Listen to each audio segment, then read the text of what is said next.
Good afternoon, everyone. My name is Yusuf Shamu. I'm a professor in biosciences, and I have the honor of convening our afternoon panel. But first, we have information we'd like to give you in the form of the chocolates you just ate. Don't worry, nothing to be worried about. Shannon, if you would come up and give us a little bit of an explanation on what people just... Oh, there you are. Tell us what we've done. Yes, thank you. Who was able to try one of the chocolates? Yeah, okay, nice. Oh, no. Okay. Yay, nay, neutral? Yay. Awesome. So the company that I have, XIII, we make triglycerides from CO2. Triglycerides are cocoa butter. And we have made chocolates in our ganache with cocoa butter. If you want the ones made from microbe, I can give them to you in secret. The ones that you ate are all safe. It has an analog fat in it. But yeah, so that was from my lab, and both have a fermentation theme. So if you find me and first solve the riddle and tell me what that theme was, which ingredient was fermented, you may get a prize.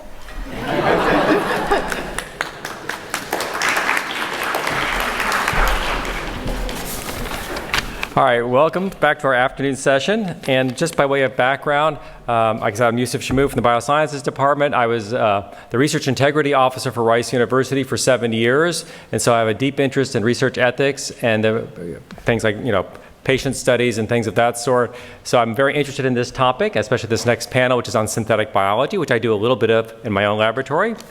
So today's panel is going to be mostly around the promise of synthetic biology and bringing change in various ways in our society. And so what I'm hoping is we'll get some really interesting ideas from our panel, and that at the end we'll have time for Q&A to ask maybe some provocative questions of our panel. And so that is the spirit of our meeting today, is who decides. And part of the process of who decides is we all must participate in the conversation. If we don't participate in the conversation, then others will make the decisions on our behalf, right? So this is our chance to start thinking about participating with scientists, with regulators, in thinking about our future.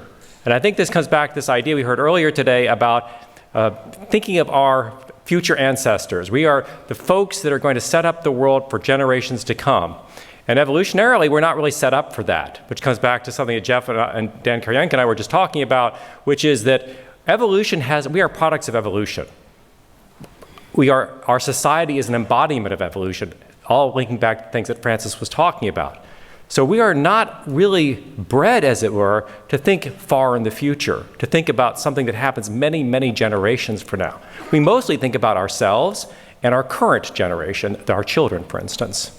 So we need to have a new way of thinking if we are to engage this problem and actually solve it in a new way, as I think Shannon was thinking about. How do we find answers? Are they in the past? Are they in the present? Or are they in the future?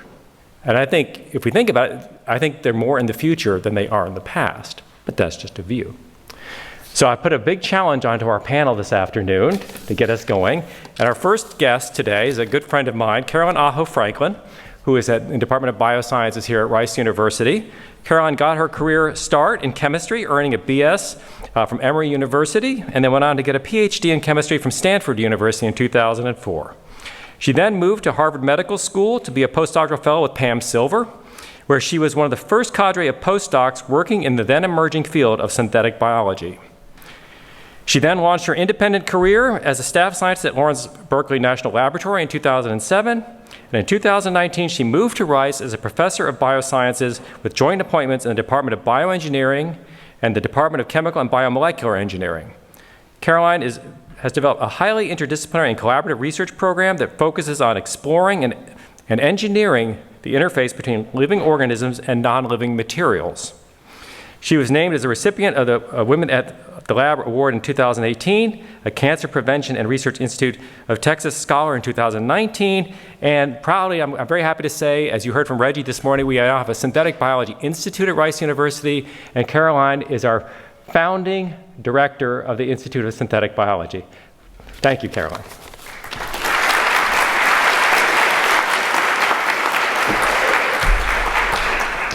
Thank you, Yusuf, and thank you all for the warm welcome. So today what I thought I'd do is go ahead and tell you a little bit about how I see where we are right now in terms of synthetic biology and where I think we can help future problems. So just to kind of, okay. No, that's not it.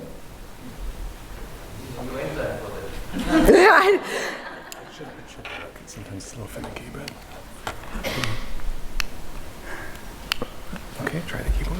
Alrighty, there we go. So I first want to talk a little bit about what is synthetic biology. I want to talk a little bit about what we can currently achieve with synthetic biology, where we're headed, and I think what are some critical questions we should be talking about as we start heading in these directions.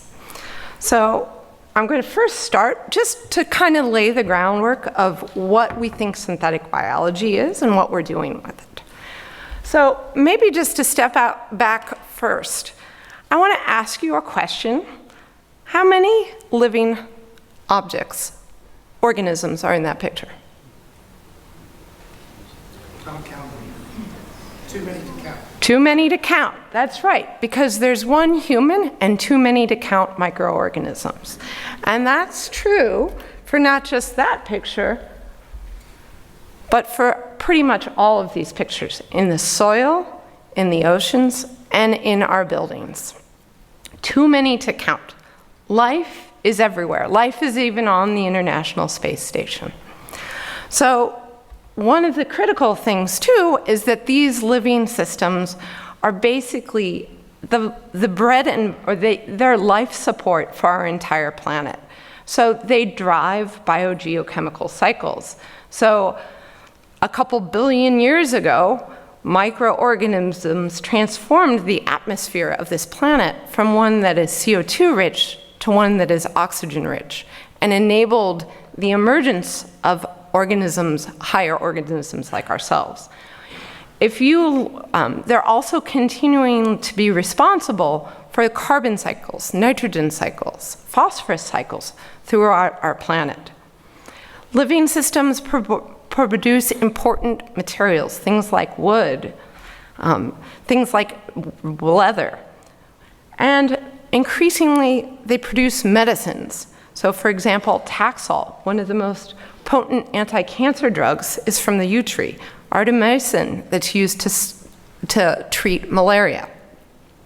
So these, in recognition of both sort of the ubiquity of life and its power, and I think very much really inspired by some of Dr. Arnold's work, in the early 2000s, there was a new discipline that started, which is that of synthetic biology. And it's really like what Dr. Arnold talked about. It's focused around engineering. So the question is, how do we write DNA to program new biological functions? And maybe not just an enzyme, but a series of enzymes or a series of functions within biological systems.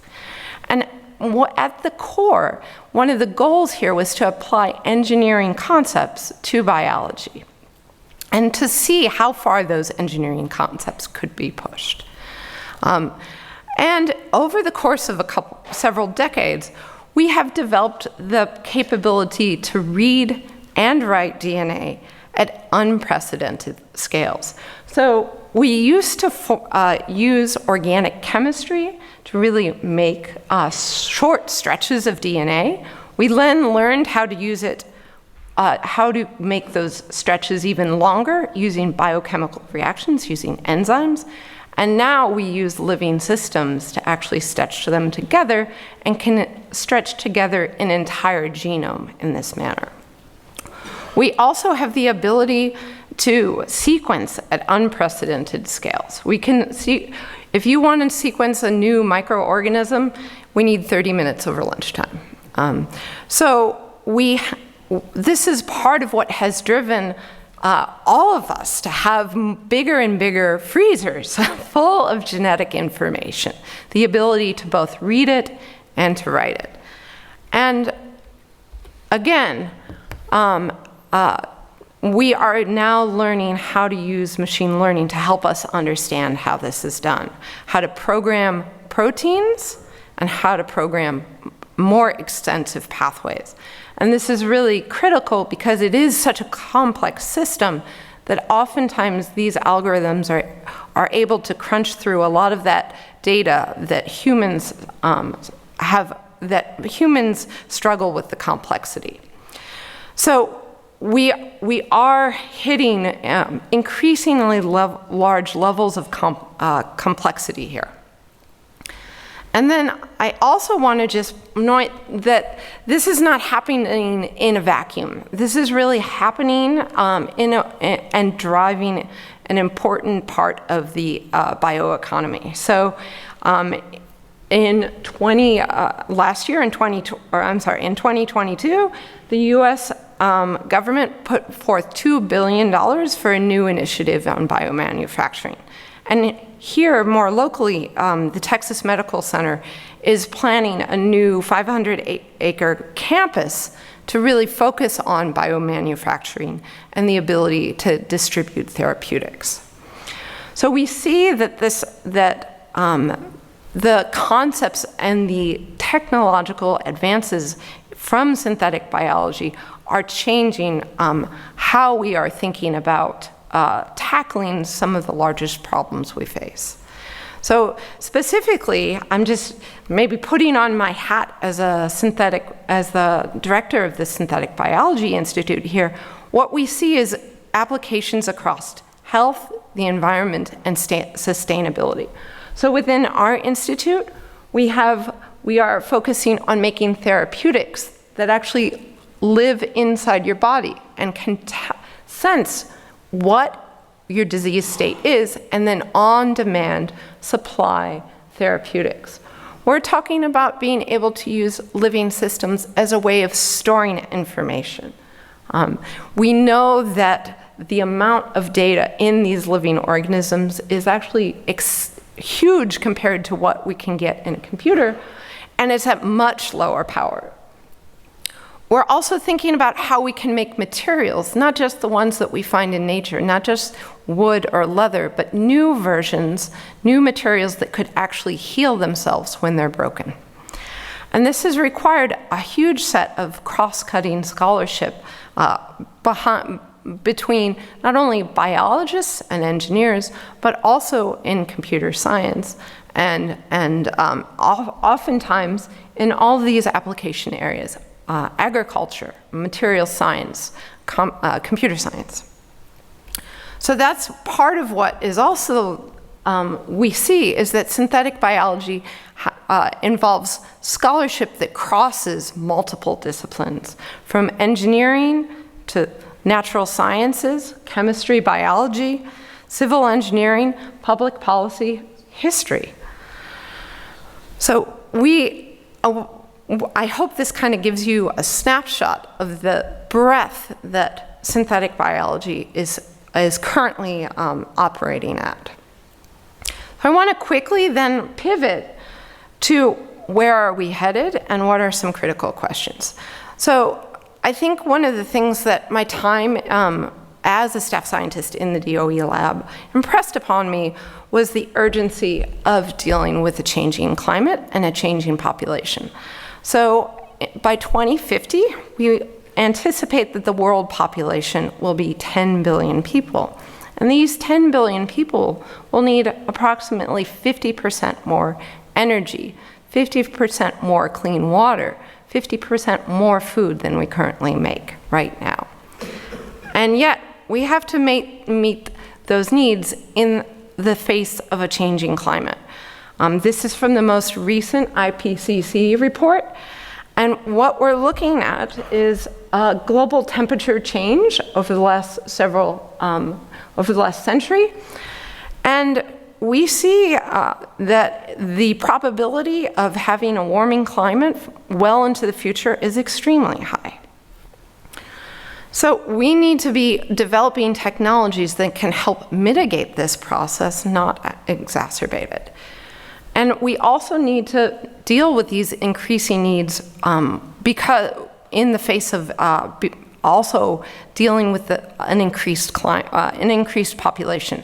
So not only will we have to make more food, but our ability to make food on a per acre basis is going to be affected by climate change. So many of our most productive areas for agriculture will become less productive. And I think we also see that as more humans are here on this planet, and there's more and more interactions with animals in a variety of contexts, we're looking at increasing health challenges in antimicrobial resistance, in infectious diseases, and also as our world there are more and more chemicals that are carcinogenic in our food and our water, increased cancer risk. So there's a lot of challenges that we really face. And I want to just say that synthetic biologists want to address this. So this is a picture of my lab group, and they're really motivated. They know the reality of climate change. They know the pressures of a growing world, and they want to help solve these problems. So I think we've got some of the key things. We've got smart, motivated people ready to solve these problems. And we are starting to make technologies that are deployable. So we are making now, using synthetic biology, microorganisms that can help fix nitrogen more efficiently and thus don't require as much production of nitrogen using the Haber-Bosch process, which is incredibly energy intensive and is responsible for about 2% of the carbon dioxide emissions just by itself. We're also making technologies, for example, that can address human health. We've learned more and more that there's an intimate connection between the microbiome in your body, your gut microbiota, your skin microbiota, and disease. And we are now we're working on being able to manipulate that microbiome to treat disease. So one of the questions I think we really have to address is where and who will be open to these technologies? And maybe even open isn't the right word. But no, I just want to note that very few people are opposed to recombinant human insulin. Everyone, in fact, people are excited when the price goes down. That was a big news. But when I go to the grocery store, there are a lot of products that proudly display this non-GMO. So there's a very different perception of these two products, both of which enter your body and both are created using recombinant DNA. Another big question is where will these technologies be able to scale? There's been a lot of successes at the bench scale and even pilot scale. So smaller reactors that we can do in the lab. But when you move to industrial scale, oftentimes we find those processes don't work. There's a lot of failure. Sometimes it's because of evolution. There's the bacteria, the microorganisms doing this escape and don't do the job that we want them to do. So we need to essentially learn how to scale that. And then I think a very open question, again, is how much global geopolitics will affect this. So I think many of us as scientists have seen the value in collaboration across continents. And I think there is a wide recognition across many government agencies that this is a true boon to science. One example is the International Space Station. However, we are also facing, as scientists, increasing controls, for example, export controls about what there This is not an easy question that we have answers to, but how do we walk this line between collaboration and the need for economic stability? So I hope I've given you some things to chew on, some ideas. So I just want to thank you, and we'll go ahead and move to the next speaker. Yeah.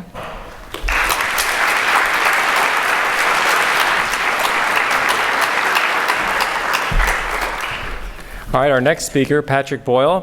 Patrick Boyle is going to hear from industry now, is the head of Codebase at Ginkgo Bioworks, the leading horizontal platform for cell programming, providing flexible end-to-end bioengineering services for organizations across industrial and specialty chemicals.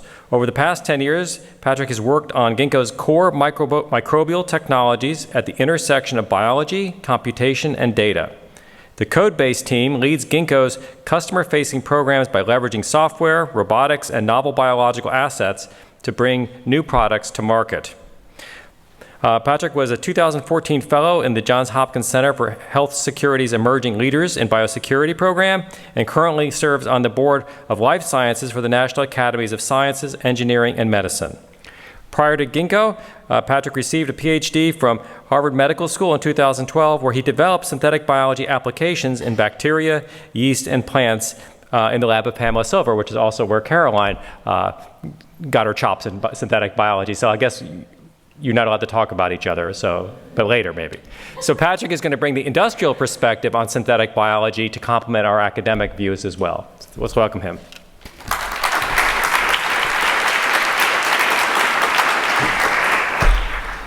Thanks. And if I can add one thing about Pam, Pam actually trained with Mark Potashny at Harvard, who is also at Asilomar. So we're kind of 2 degrees removed from the conference itself. So yeah, thanks for having me. Along with Shannon, I'm here representing the synthetic biology industry as it is. I'm really looking forward to the Q&A, and especially since Caroline gave us such a great intro to synthetic biology. I'll try to jump to the applications and how we're thinking about the intersection of synthetic biology applications, commercial markets, as well as biosecurity. Ginkgo was founded with the mission to make biology easy to engineer. For all the synthetic biologists in this room, I think we haven't achieved this mission yet, unless somebody wants to correct me there.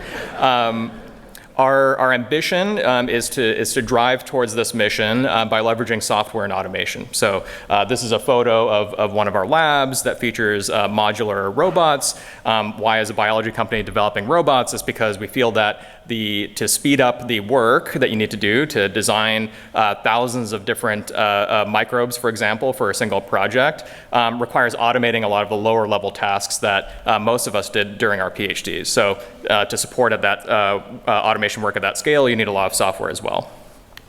Our story starts back at MIT in 2004.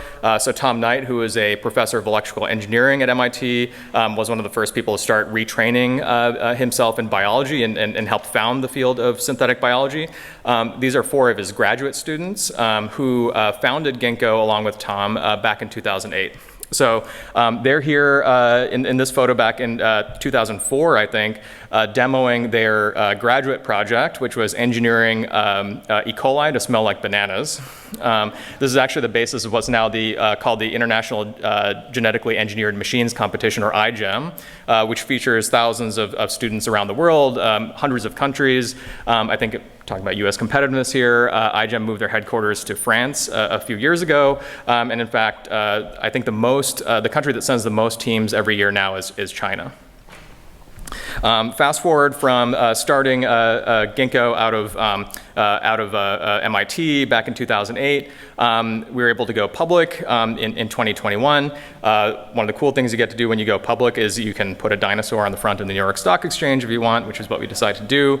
I'm sure the folks here can ask us a lot of questions about why we wanted to put a dinosaur on the front of the stock exchange. I think for us, obviously all grew up with Jurassic Park. Jurassic Park raises some serious questions about how to leverage bioengineering, but it's also cool, so we went with cool for that. No, but for a lot of people, when we were going public, they were kind of asking, I've been at Ginkgo for almost 12 years now. isn't this kind of an endpoint for synthetic biology? Aren't we like how we made it? And I think, from my perspective and most of our perspectives, this is really just the end of the beginning. We have a lot of work to do as a field in terms of showing the promise of the potential impacts that we talked about. So, Caroline very nicely illustrated the potential that we have to impact the world with synthetic biology, but I think as a field, as an industry, we're just not there yet. So I see this as really the end of the beginning, but we have a lot of work to do. I won't belabor the point around the attention that the bioeconomy is starting to get. This is from the executive order that Caroline had referenced back in 2022. This is coming from the White House, and it says, we need to develop genetic engineering technologies and techniques to be able to write circuitry for cells and particularly program biology in the same way which we write software and program computers. That is an ambitious goal. I know many of the folks in this room work on that, but to see that level of recognition coming from the White House, I think illustrates the importance of our mission if we can get this right. Similarly, this is Eric Schmidt, the former CEO of Google.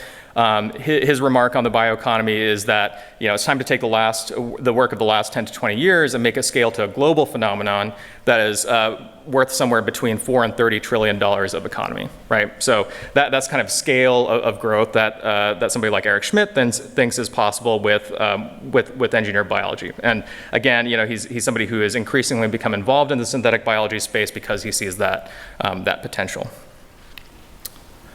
I think on the other side of this, we also see that as synthetic biology becomes more capable, that also introduces threats, whether those are real or imagined. I think I don't need to go through some of the discussion from earlier today around speculation about the origin of the coronavirus. Part of that comes from the fact that people believe that we can do things like that, right? So with the ability of synthetic biology to start making these applications, people are going to be increasingly concerned about those capabilities, whether real or imagined, and we need to be able to deal with those. So this is coming from the National Security Strategy now, which is outlining the need for improving early warning and disease surveillance systems, as well as sharing and forecasting for predicting biological threats. So I'm going to very quickly breeze through a few different vignettes here. I'll talk quickly about the products of the platform that we're enabling, a small fraction of those. I'll talk about our thoughts on applying AI to bio. And finally, I'll talk a little bit about our biosecurity work that really grew as a consequence of the pandemic. In terms of our platform and products, so again, we could probably spend the entire afternoon picking apart what is wrong or inaccurate about this statement, but I think if you'll bear with me, DNA itself is code that is common across all of biotechnology and therefore all markets for biotechnology. In other words, if you read and write DNA and engineer microbes, it can be applied to a lot of different areas because fundamentally we're engineering things that produce atoms. So our idea at Ginkgo is that if you're going to engineer biology, you might as well engineer biology for all the different applications of synthetic biology because it is a common platform. So that's what we do. Our platform we like to think is an end-to-end platform. So not just starting with computational design, working with our partners, but going all the way through to downstream processing development and manufacturing and scale up. And we've been able to help our partners scale more than a dozen products so far.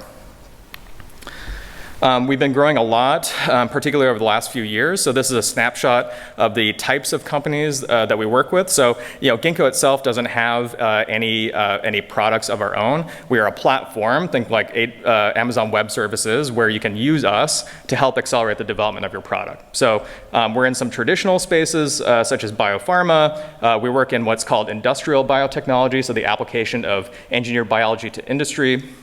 As well as agriculture. And what I especially like about this slide is that we're working across scales with respect to size of companies. So, of course, we're working with large pharma companies like Merck and Novo Nordisk, but we're also working with brand new startups. So we'll talk a little bit about Light Bio, for example, at the end of this talk. So again, like Amazon Web Services, our aim is to be a platform services company for everyone, and we aim to kind of meet these customers where they're at with respect to budgets and timelines. I think, one question we get is like, why are people turning to bioengineering? Probably not surprising, but the kind of two major themes that we hear repeatedly from our customers is sustainability and accelerating R&D. So I think the time it takes to develop products in this industry is still far too long. We think we've done a lot of work to accelerate that, but when you're talking about commercial timelines and expectations, it always needs to be faster. I think for me, sustainability is an interesting one as well, because I think, for those of us who've been around the field for a while, when I was in Pam's lab, I was working on biofuels.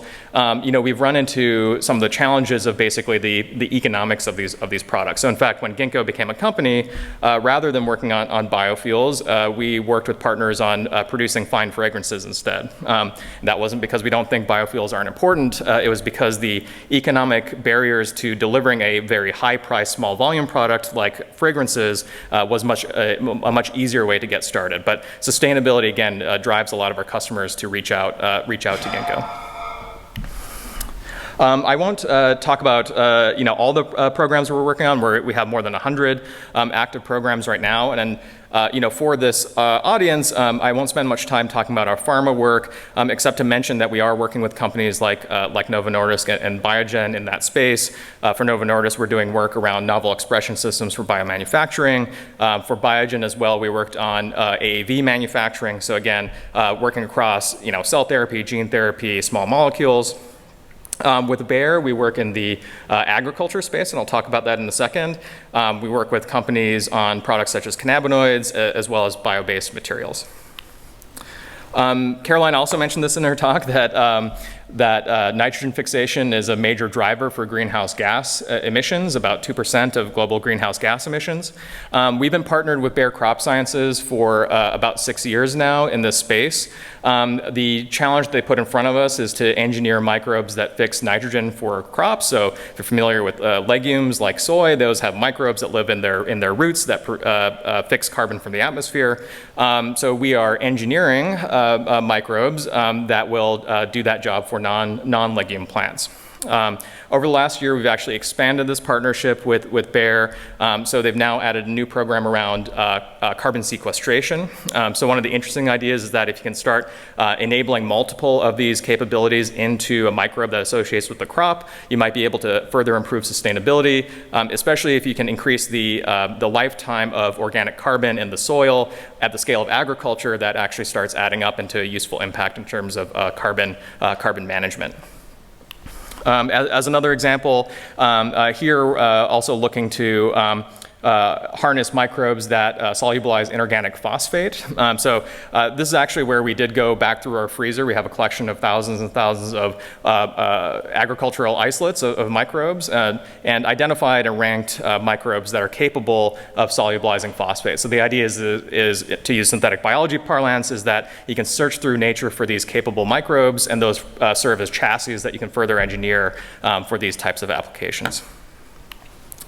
Moving a little bit more recreationally in terms of one of the products that we've been enabling. So we work with a company called Kronos. They're one of the largest publicly traded cannabis companies. I think what's interesting about these products is that people are familiar with products like THC and CBD. These are actually the primary products of the cannabis plant. There are certain other products, such as CBG, that are more rare cannabinoids that are produced by those plants, and it's not economically viable to extract these rare cannabinoids from these crops. They're just present in too low of a fraction. So I can't share the data with you today, but we actually engineered tens of thousands of enzymes just to make these gummies work. But what's interesting about this is that these, if you go to Canada, and this is the Spinach Fields brand, if anyone's familiar with that, those are the CBG and CBC in those gummies are produced via fermentation, via a process that we help them develop. We engineer the yeast, we help them find the production plant, and help them scale that up. Similarly, in terms of products that are legal to buy in the United States, one of our partners, our longstanding partners, is Geno. You may have known them as Genomatica, spun out of UCSD. So they're one of the leaders in bio-based products like bio-based nylons, and we've been working with them in that. We've had a longstanding collaboration with them, helping them engineer enzymes and their strains. So if you buy a plant-based t-shirt from Lululemon in this color, this is a product that is enabled by Geno's technology. So I think, this is showing, like, we're talking about impact at the scale of global CO2 emissions. This is not going to solve the global CO2 challenge, but it is a step forward. And I think that the fact that you can buy a product like this at normal Lululemon prices, so this is a high-end shirt, but it's not higher end than their normal products, is I think an interesting step forward for synthetic biology. Okay, I'm going to talk for a couple minutes about AI, just to illustrate, where we think this is going within our field. So I think this is, for us, we think of our foundries as being a source of radical empirical data. So in terms of, like how we design microbes, the scale that you can access with automation and with clever things like directed evolution allows you to explore much larger design space than you would otherwise be able to do. That data, as we heard from Dr. Arnold, is extremely useful, not just the high-performing enzymes or microbes that you design, but also the low-performing ones, because those contain data on what not to design or how to negative design that an AI model or ML model can help you with. So I won't talk about enzyme engineering in front of Francis Arnold, except to say that we've done a lot of enzyme design and engineering in our day. One of the things that we're seeing that's gotten us excited about AI specifically is that increasingly we're leveraging that alongside our human designers in terms of the enzyme libraries that you design. So this is one example of a few rounds of enzyme design that we've done, where in the early stages of the project, you're looking at about 2,000 different engineered enzymes. You're seeing about a 1.5x fold improvement over wild type. In terms of subsequent rounds of engineering, we actually use our foundry to expand that scale. So we're looking at 2,000 and 4,000 different designs. But increasingly, in generation 2, we're using a lot of supervised modeling approaches, Rosetta docking design. Generation 3, we're actually using all the results of those previous 2 generations to feed into our AI model. We call it OWL, which I think should be appreciated by Rice. And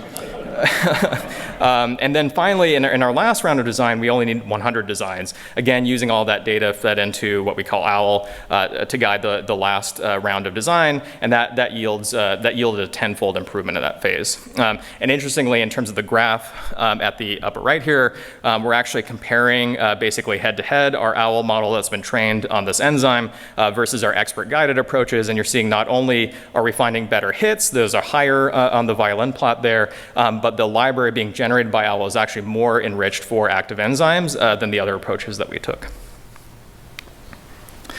So we're doing a lot to invest in this space. So heard a lot about what's in people's freezers. That's part of my day job, is to make sure that we're collecting and leveraging as much of this biological diversity that can be leveraged across our programs. We have around 2 billion genes that don't appear in other databases that we've collected over the years.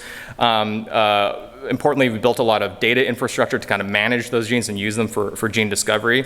And then importantly, that kind of covers the design space. What do you design? We've tested a lot of these genes. So we've tested more than 5 million unique primary sequences with respect to enzymes, and more than 60 million with respect to engineered libraries of those enzymes. And we collect all that data. So I know this is a very busy slide, and you can probably barely see that at the upper right-hand corner, but each line on that graph, horizontal line, represents an EC number, and the length of that line represents how many different enzymes that we've tested within that EC class.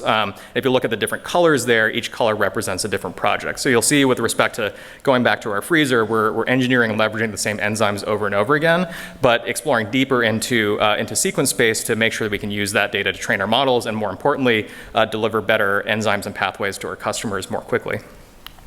So we've recently been investing more in this space. We actually announced back in October, I believe, that we partnered with Google Cloud in the AI space. So Ginkgo is investing around $250 million to train AI models, leveraging our data.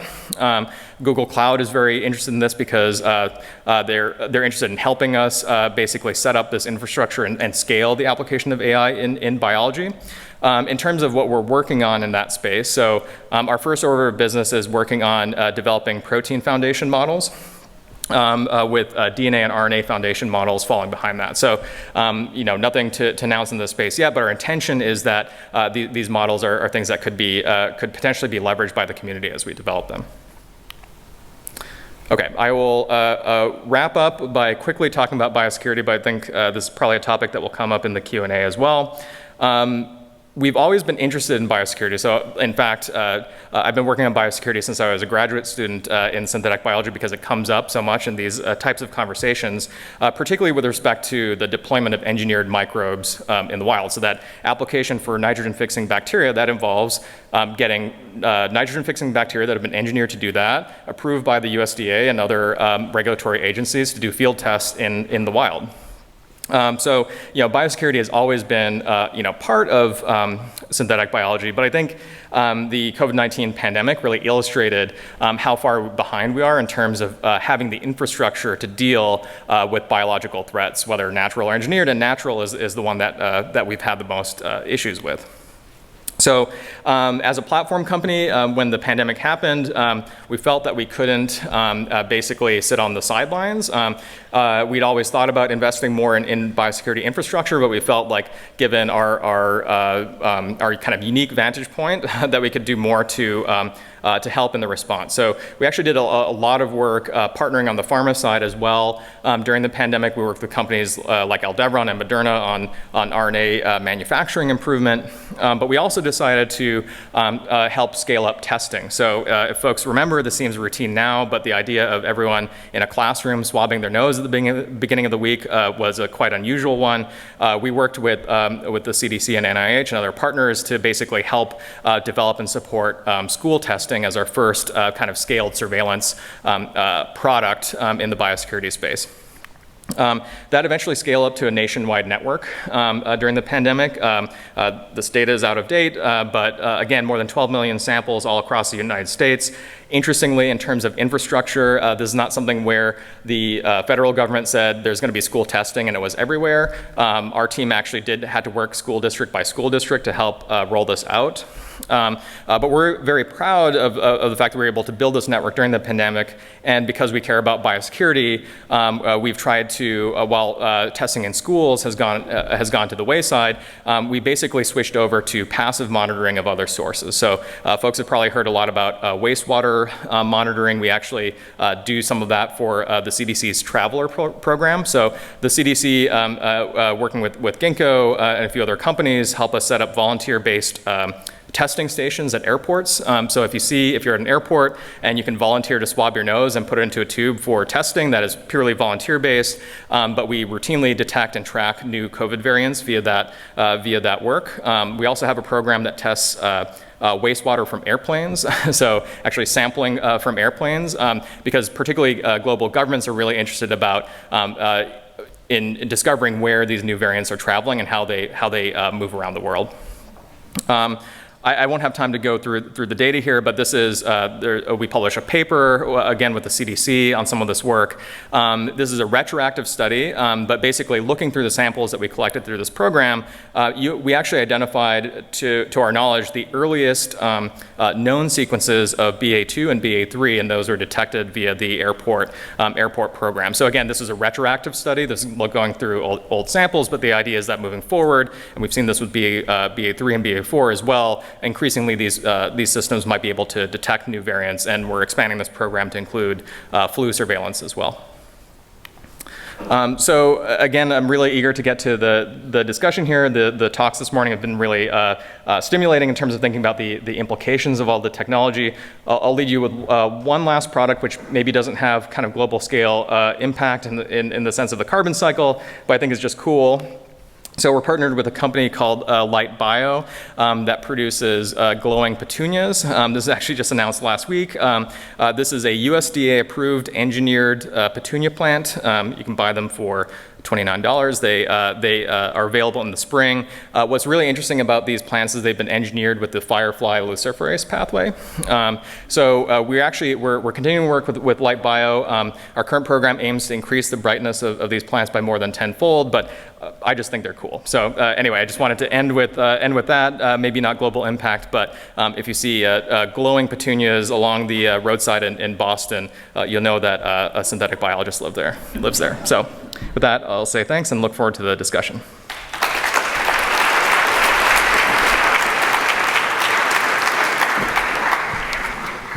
All right, so now having heard Caroline's view of the academic challenges of synthetic biology and now Patrick's views from industry, we're going to take another turn. And our next speaker, Joy John, is coming to us. She's a British-born sociologist with a degree in medicine originally, as I understand it, and a PhD in sociology in 2010 from the London School of Economics and Political Science. She has earned numerous research awards from around the world, the UK, the EU, and the United States, so her scholarship is excellent. Her basic studies focus on the erosion of epistemic boundaries and the rise of cosmopolitan identities formed by the challenging interdisciplinary, geopolitical, and state-society power relationships. She has extensive experience in expanding the in the area of transnational governance of risk beyond a Western approach, and in aligning theoretical frameworks for real-world challenges. Her work contributes to sociological theories of risk, cosmopolitanism, decolonization, and subaltern politics. In addition, she has undertaken empirical studies on emerging life sciences, food movements, and environmental politics. Her vision has been consolidated into the founding of the Biogovernance Commons Initiative in 2021 and the Center for Global Science and Epistemic Justice at the University of Kent in 2022. Since its founding, the center has hosted regular events that have attracted participants and speakers from 23 different regions or countries. She is keen on exploring artistic tools as well and has had 3 solo photographic exhibitions as well. So she's a quite talented person beyond her science and her engineering and her governance expertise. So we welcome her to give us a different view than the ones we've heard so far. Joy?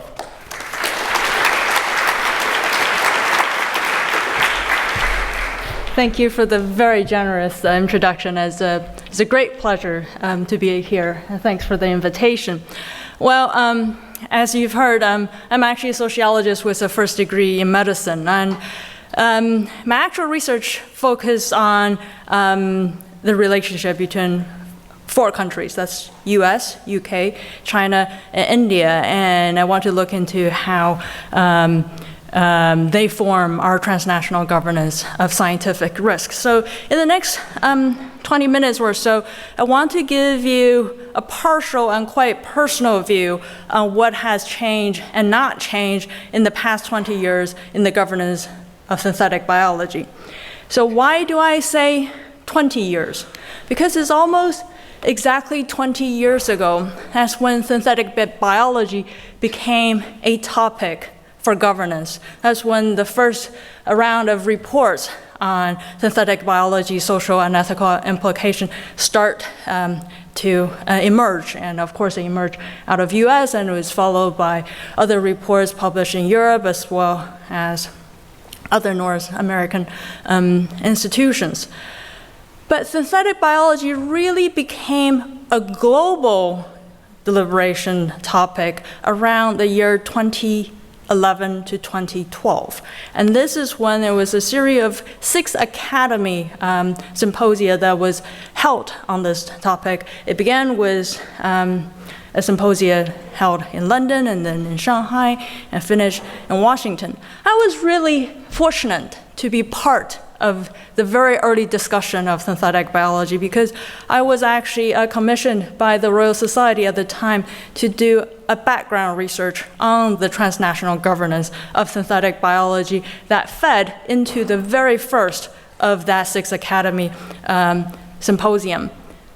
And it was a really interesting time. Just give you a little bit of background of the context that we were dealing with.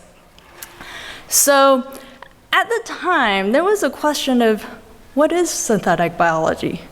Because on the one hand, we're told that this is a field that is going to usher us into a new industrial revolution. But on the other hand, other people are saying, this is just old wine in new bottles. Because a lot of the basic or foundational techniques used in synthetic biology has already existed for a very long time. And of course, the fact that there's no universally agreed definition on synthetic biology didn't help. And I'm going to return to that point later. And perhaps it sounds surprised to some of you now that at the time, apart from a few corporate oil giants, pharmaceutical companies and biotech companies in general were actually really just lukewarm towards synthetic biology because we weren't really sure what the market prospect is. However, despite all this, between 2004 and 2011, in the mere span of 7 years, there were 40 reports on the social ethical concerns of synthetic biology that was published in the English language alone. And all these reports follow a very similar structure. That is, they start with the technical specificities and then move on to social ethical concerns and then end up with a call for public engagement. But almost all of these reports have inherently paradox in them. That is, on the one hand, they're saying that synthetic biology will bring fundamental challenge to our regulatory system.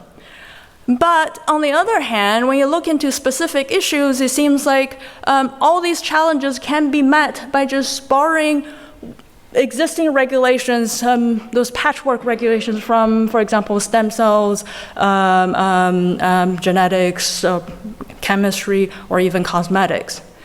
So the paradox is, on the one hand, the novelty and revolutionary aspect of synthetic biology seem to say that something had to be done. On the other hand, when you really zoom in to specific issues, there seems to be nothing else that needs to be added. So that was really interesting. But also at the same time, you find that there are lots of actions already taken around the globe. And the US at the time was already leading the industrialization of synthetic biology. There were already a vibrant debate on this topic. And in the UK, we focus on investing research networks. And of course, we in the UK were very prolific with all the great literatures. Of all the 40 reports I told you, about a quarter of them came from the UK.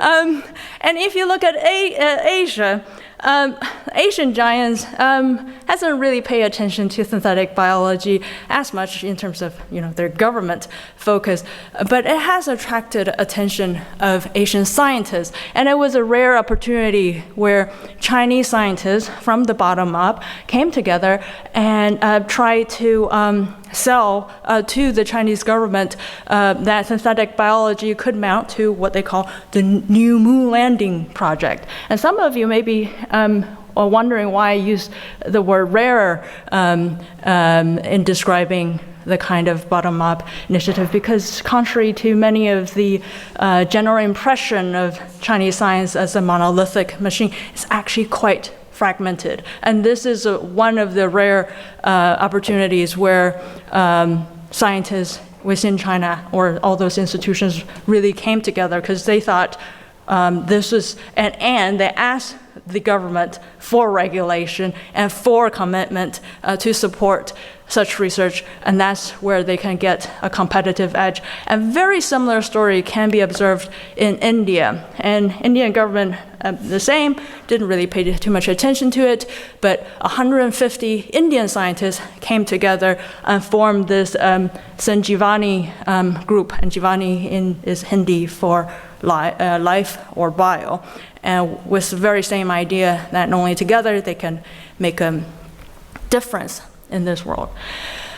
So a lot were happening, but how do we capture it and respond to it? And this was a question that were tasked by the Royal Society to go and found out. So we did write this report, and we sent out to peer review before it was launched at the very first Sixth Academy Symposia in April 2011. And the reviewer response were they thought the report was refreshing, it was radical, because in the report, we did not give a single recommendation of specific action point for specific issue. Rather, we propose a paradigm change on how we conceive governance. And more specifically, we propose to bring back art to governance. And by art, that is a kind of practice that can help us embrace uncertainties as well as building our resilience to certainty. So there are three things in specific that we propose. The first thing is, the traditional wisdom is that you can't really regulate a thing until you know what that thing is. But this is a real problem with synthetic biology, right? Because we don't have a shared definition. But we think the subject of governance shouldn't be the object, but it really should be on the relations, the social relations that underlying these knowledge productions. So the same research practice can be considered as synthetic biology by some, or as genetic research by others.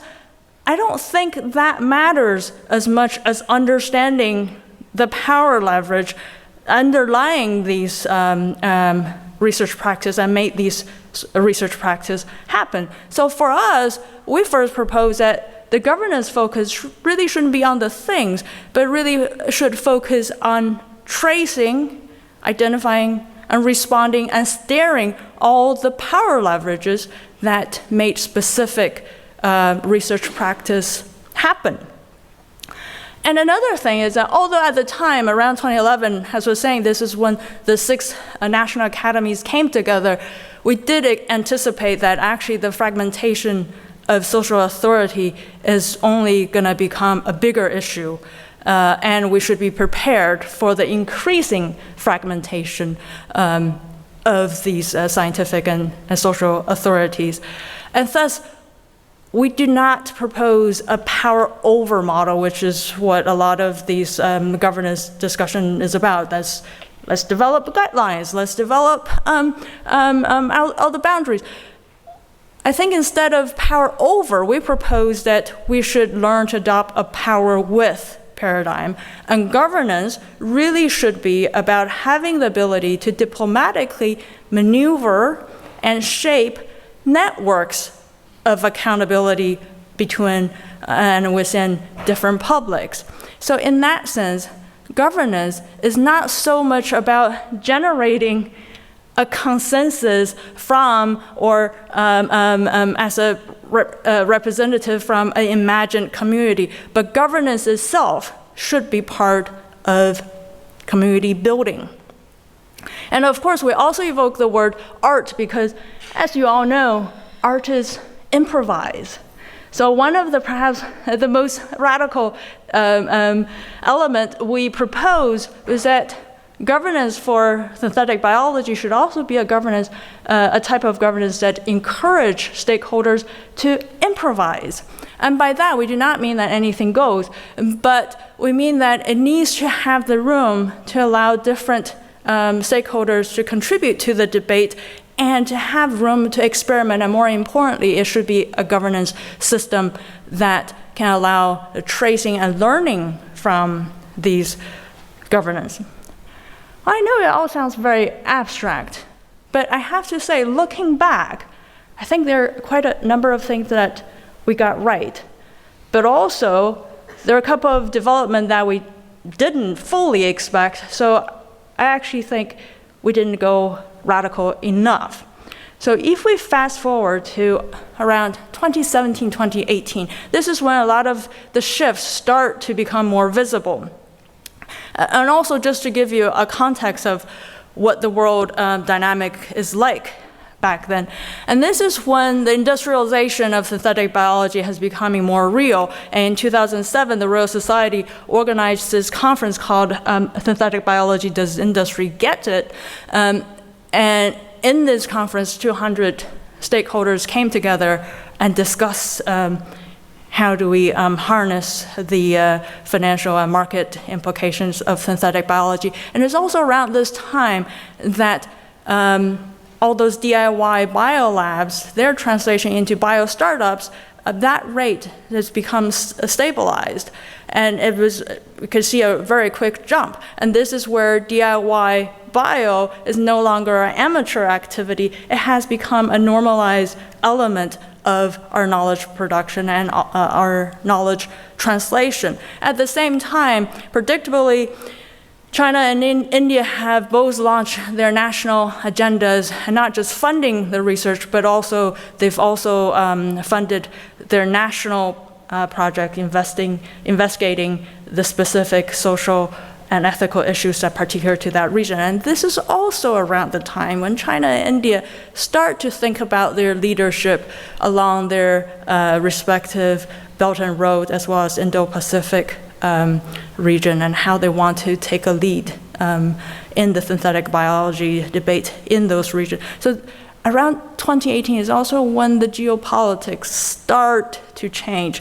And of course, biosecurity remain a very core issue, which was something that had been seen at the very start of synthetic biology.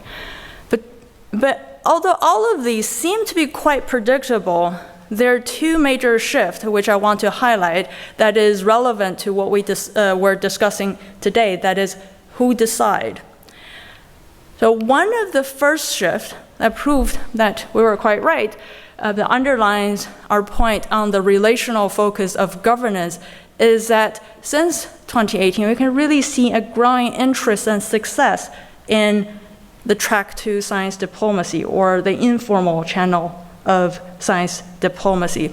And one of the prime examples is, of course, the IGEM that have and other biohacking community that's been taking, they've been taking proactive initiatives of making their way to BWC and CBD, all these international conventions. So their discussion is no longer a civic discussion. They really want their discussion to be part of the international regulatory debate.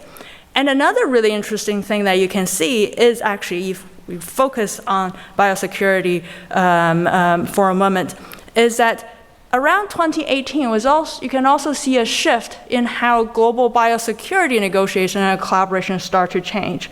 Because if you look at, I know this is a very small print, but if you look at the historical global biosecurity initiatives, you'll find that although a lot of these initiatives are collaborative, there is a somewhat one-dimensional flow of information. That is, biosecurity agendas are often set by elite institutions in the West, and also they're the institutions that provide training, so as for non-Western institutions to enforce it, or to make sure of compliance. But these type of biosecurity initiative doesn't work really well because, well, for one thing, there's a resource disparity, so you can't really parachuting all these biosecurity guidelines or criteria to a different country. But worse, sometimes it can also incur backlash from scientific communities in the Global South or in less developed communities, and the compliance rate may not be that great.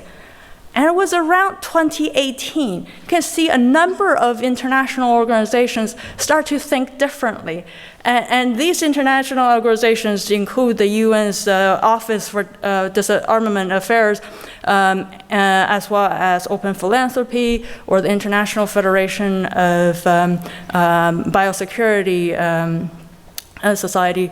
All these international organizations start to deliberately fund and encourage young scientists from the Global South to join the debate and be a co-author of whatever biosecurity guidelines or manifestos that they're developing. One of the key examples is the Youth for Biosecurity program that was supported by the UN, which led to the publication of the Youth Declaration for Biosecurity. Of course, this is just one piece of paper, but this single declaration actually leads to many other things. One is that a lot of the young scientists that participated in the writing of the declaration went to their home country and start to design their own biosecurity guidelines that's fit for purpose in their country that can be better embedded in their scientific culture. And also this declaration was the beginning of setting up working groups that's still ongoing now that encourage young scientists from different worlds to come together and develop recommendation for future BWC recommendations or global biosecurity initiatives. And this type of track 2 science diplomacy and using civic deliberations to promote biosecurity, especially in the realm of synthetic biology, actually makes sense, and its value is becoming more prominent, especially in a world that we're currently living in, where there's increasing geopolitical tension, and then there's increasing distrust between different community groups as well, between nations. And track 2 science diplomacy can actually help to maintain a channel of societal collaboration as well as a good governance at the societal level. And this is why institutional scientists are also calling for track 2 dialogues so as to reach out to a plethora of research activities that are carrying out outside of traditional scientific institutes, but really hard to reach out, to reach by those conventional regulatory regimes. And this was also echoed by a UK-India bilateral G20 meeting that my center have co-hosted last summer on biogovernance and science diplomacy. I want to draw your attention to the man in white shirt. And his name is Pawan Dar, who is actually one of the founder of the journal System and Synthetic Biology and a leading scientist in in India. And for him, synthetic biology in particular is a science that needs science diplomacy. And he has urged that India really should take advantage of the opportunity to further develop its soft power to influence global policy as well as regional politics.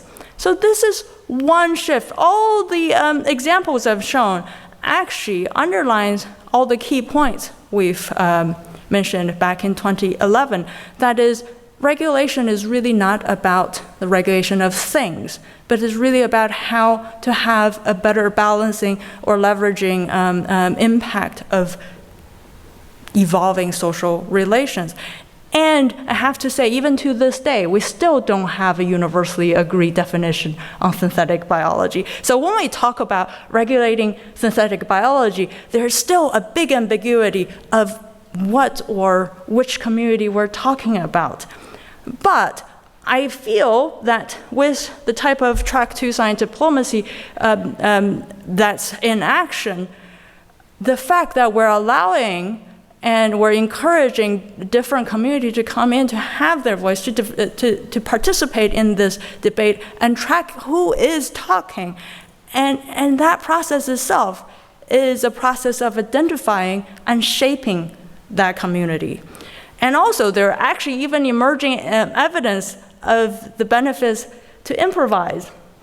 As my friend Sam Evans and colleagues have beautifully demonstrated in this perspective article, that there has been early evidence of how experimentation with biosecurity from civic organizations have offered valuable lessons, and they've also called for regulatory agencies to learn how to harness all these good and insights from all these civic institutions. So this is the first shift I want to draw your attention to. And I know I focus a lot actually on biosecurity. But the second shift, perhaps a little bit paradoxically, I want to tell you that in the past 10 or 20 years, there's been a shift of discussion from the fair distribution of risks to the fair distribution of benefits.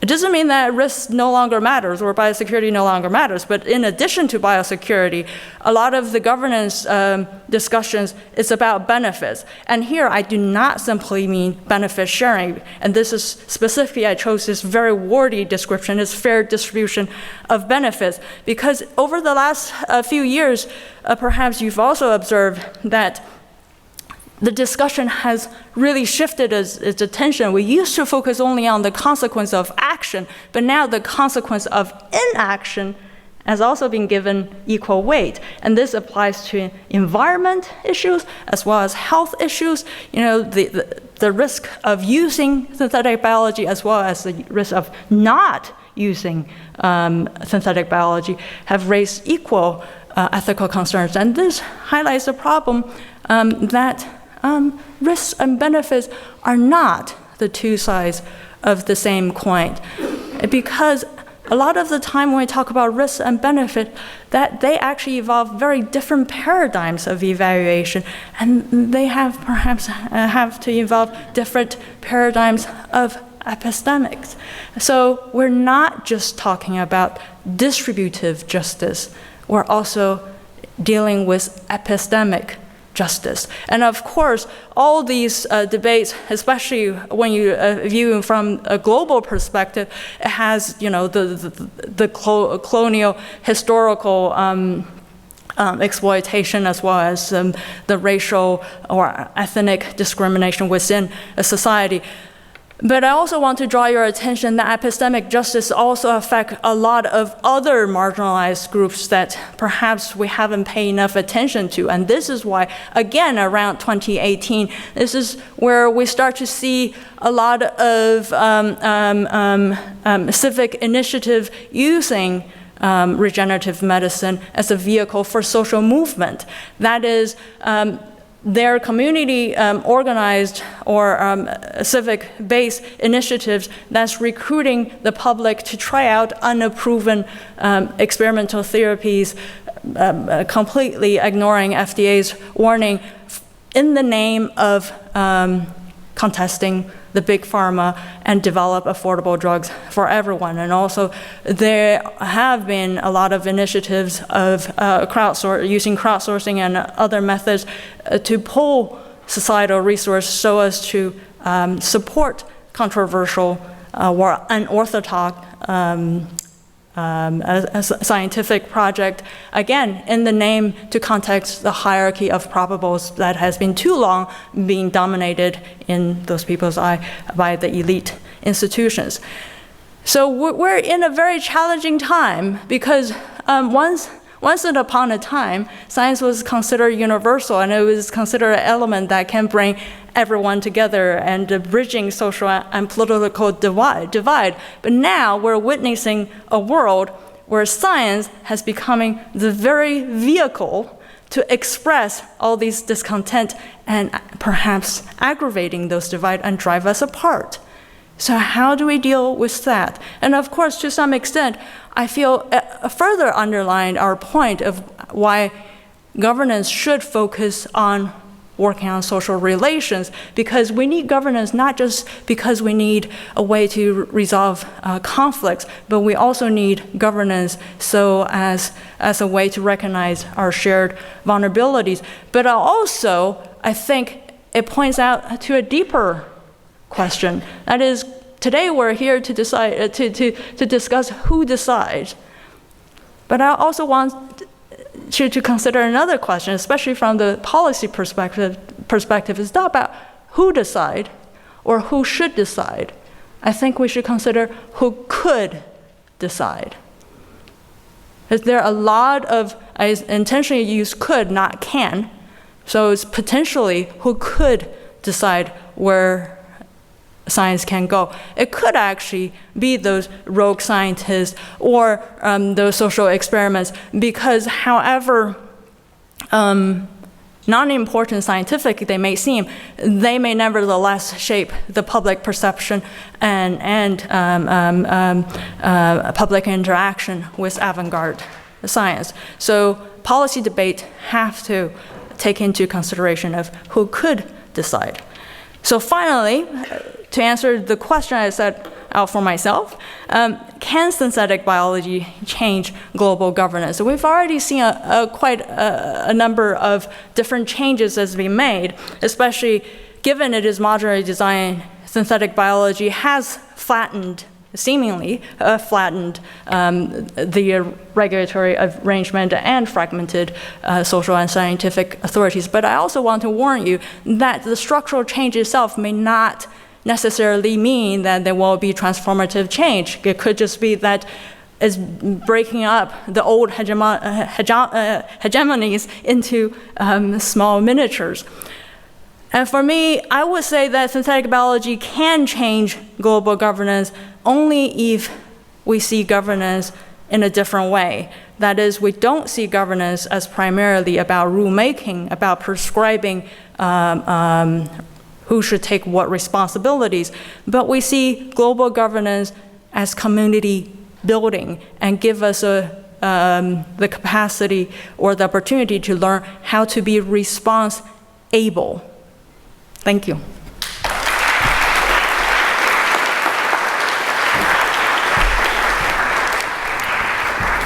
So our last turn in the road is going to go towards journalism, and investigative journalism at that. So I'm happy to welcome Antonio Regalado to the podium. Antonio is the senior editor for biomedicine for MIT Technology Review. He specialized in scoops at the frontiers of emerging biotechnology, age reversal, and gene editing. He was the one that broke the story of the CRISPR babies in China and has appeared in the documentary films Make People Better and Human Nature. Before joining the MIT Technology Review in 2011, he was a science reporter and later Brazil correspondent with the Wall Street Journal. Antonio?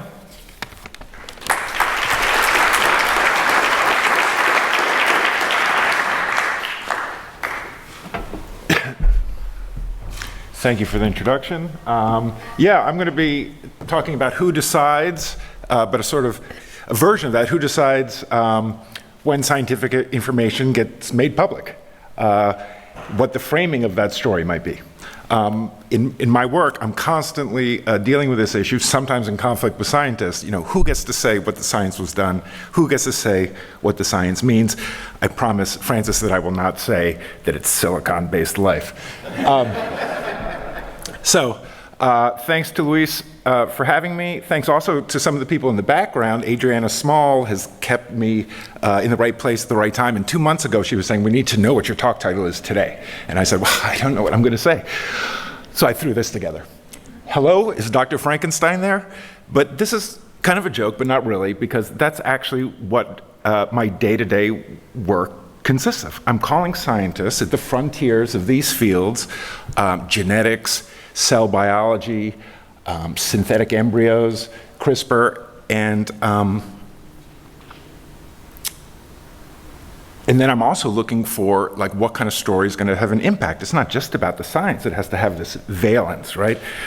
The valence I like is of a taboo being broken about a body, about reproduction, or maybe just simply, you know, creating life, which is also a type of taboo that goes all the way back to Asilomar. So, there we go. No talk without a picture, no conference day without a great picture from an old movie of Frankenstein looking up with his haunted eyes and Igor beside him as they try to breathe life into this corpse with the new technology of 1850, I guess, which was galvanism or bioelectricity. Someone could react to this and say, well, boy, this is really a cliche and also a very negative portrayal of science, Antonio. Can't you come up with something better? We heard today that we need more utopias and fewer dystopias, more light and less darkness. So the criticism is accepted, but I still think this is kind of a useful framework. One is, it is a good compass to find the topics that are going to make interesting news.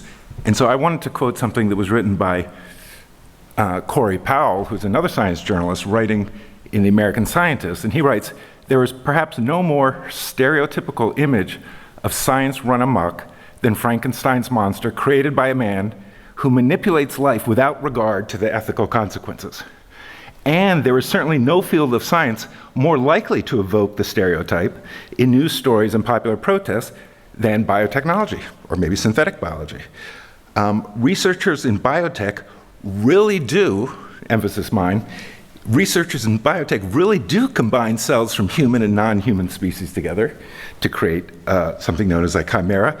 They really do engineer stem cells that can turn into other cell types.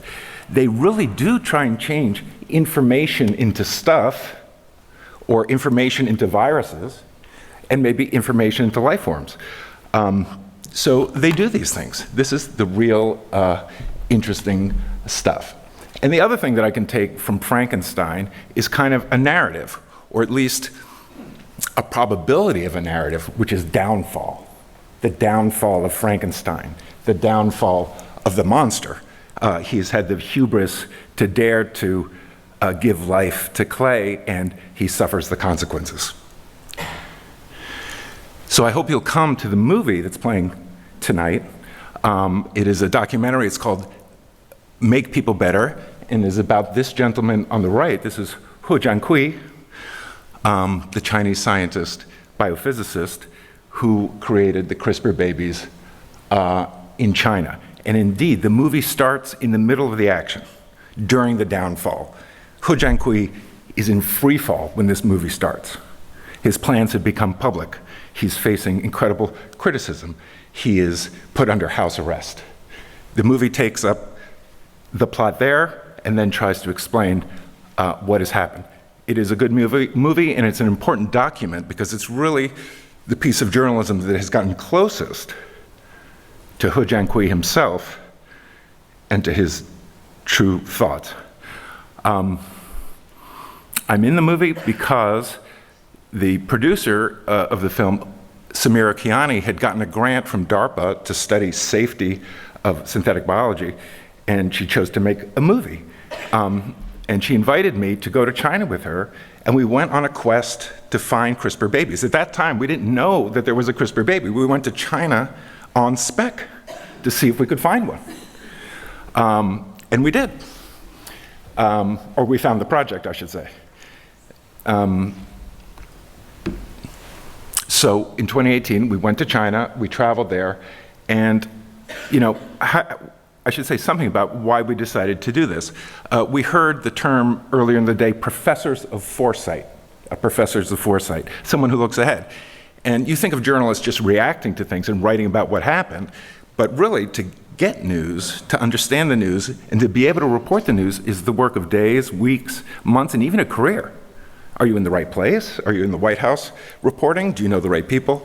So was here a long process to decide to go to China as the most likely place for the CRISPR babies to be. Because ambition, because talent, because gray regulations. As someone said to me when I was there about making a genetically modified human, they said, well, it's not allowed, but it's not forbidden. So that is the gray zone through which a CRISPR baby could slip, and that is exactly what happened. It also happened that after visiting China and meeting Dr. He, I was then able to locate some documents that he himself had put online that described the nature of his project and how far along it was. And so we were able to publish this story, which kind of set off the whole bombshell of this episode here in Technology Review in November of 2018. I feel like I want to say that we took his voice, right? We took his voice. He had his story to tell, his scientific story, and I took it. I found it, and I wrote it first. And this is something also very interesting in the movie. He is under house arrest very quickly after this, just a couple days later, 3 or 4 days later. And so he can no longer speak. And so the filmmakers used a lot of creativity, a lot of hard work to find his voice, right? He appears on a voicemail message he's left for somebody. He is recorded on a phone call with a sociologist in Arizona, a grainy phone call, you can hear him speaking. And sometimes he speaks through his PR guy, who kind of relates some of his thoughts. So I really thought that that is an interesting element of this as well, that's explored in the film. And since I just watched Harry Potter with my daughter, I started to think of Voldemort, right? He is a wizard, an evil wizard who loses his powers, and mostly his life in a confrontation with some other wizards. And so he's floating around in the background like this spirit, and he's trying to speak too. He's trying to regain his physical presence. He's trying to speak, and he does it through a weaker magician, and he does it through a magical book. So I start to think, maybe Ho Jiankui, I can learn something from the Voldemort story about him. So the movie, of course, is really just set in this few days from the revelation of his plans to his house arrest. He sort of disappears into the embrace of the state. But much has happened since then. He did serve a 3-year prison sentence, and he got out. And now, a little bit like Voldemort, he's trying to regain his substance. He's trying to regain his voice. He has been hired, Ho Jiankui has, as a professor at a kind of a third-tier university in China. He does have a job as a head of a gene therapy lab. And he has announced sort of what I would call shifting plans, a series of plans that sort of shift. He's on social media. He's on Twitter. He has said that he wanted to be to work in DNA data storage. This was one idea, to store digital data in DNA molecules. I thought that was a good job for him, far from human subjects research, right? But then, no, he's back to his old tricks. He said, you know what, I'm gonna get back into embryo editing, but this time not for reproduction. I'm not gonna try and make people again, just for research. And then he shifted plans again. He said, no, I think what's important is low-cost gene therapy. And I'm gonna get into gene therapy for children with Duchenne muscular dystrophy. Now, that is, those children are very sick. The doses of gene therapy are very high. That's actually quite a dangerous thing to be involved in, and I don't think that he should be. But a lot of people, of course, have wanted him to tell his story. Like, let's hear the whole story, man. Like, exactly what happened? Like, what was it like in prison? What did the Chinese authorities say to you? Why did you do it? We have so many questions for him, which he can't answer because he still doesn't have that voice back. He does not have that voice. People have tried. Journalists have interviewed him. Academics have invited him to conferences. I know Joy invited him to speak to a group. And he has frustrated everybody because he will not tell the story. Or he cannot tell the story, perhaps, because there's other people in China involved. And probably they don't want him to tell the story. In the United States, it would be much different, wouldn't it? He would get a $1 million book contract, I think, to write the tale of what actually happened. So he's lost his voice. Let's see, okay. And one interesting thing here, this just happened a month ago. He said, you know what? I think I'm going to find a publisher for my paper. I think I'm going to find a publisher for my paper. Scientific research should be open and transparent, and the research results should be shared with the whole world. I agree. I decided to publish my 2 research papers about Lulu and Nana, the first gene-edited twins, papers originally drafted in 2018. I don't think he's found a publisher yet, but this is an interesting step. A couple of years ago, we actually had a copy of the manuscript that somebody had sent us. It was in limited circulation amongst important scientists. And so at this time in 2019, I'm sitting on this paper, I'm like, well, I also think the world should see this. And the paper had been considered for publication. It had been initially submitted by him to Nature, and actually Nature considered reviewing it. Then the whole controversy exploded, and they dropped it like a hot potato. Then the paper went to the Journal of the American Medical Association, where it actually did get reviewed. This is after he's under house arrest. I mean, he has to be the first person in history to get a paper reviewed by JAMA while under house arrest. 11 reviewers who looked at it. And so there was a very interesting question here. What if this is scientifically valid, but ethically problematic? Could we publish it? What happens if you got the manuscript titled, Experience of Twins in Auschwitz, 1943 to 44 by Joseph Mengele? Would you publish it? Maybe not. This case is not so clear because there actually is important scientific information here, and actually some people are in favor of this technology. Like many people think this is actually medicine, or could be medicine in the future. Those people include the former editor of the Journal of the American Medical Association, Harold Bachner, who I spoke to for this story, and he said, you know, that he believes this is going to happen in the future, that this is medicine, genetically modified people, and it will happen. And therefore, it's important, this is important information. What was the first experience like? What actually happened? What can we learn from it? So there were these two different camps, people who wanted this information to be silenced and never heard of again, and other people who were looking for a way to make it public.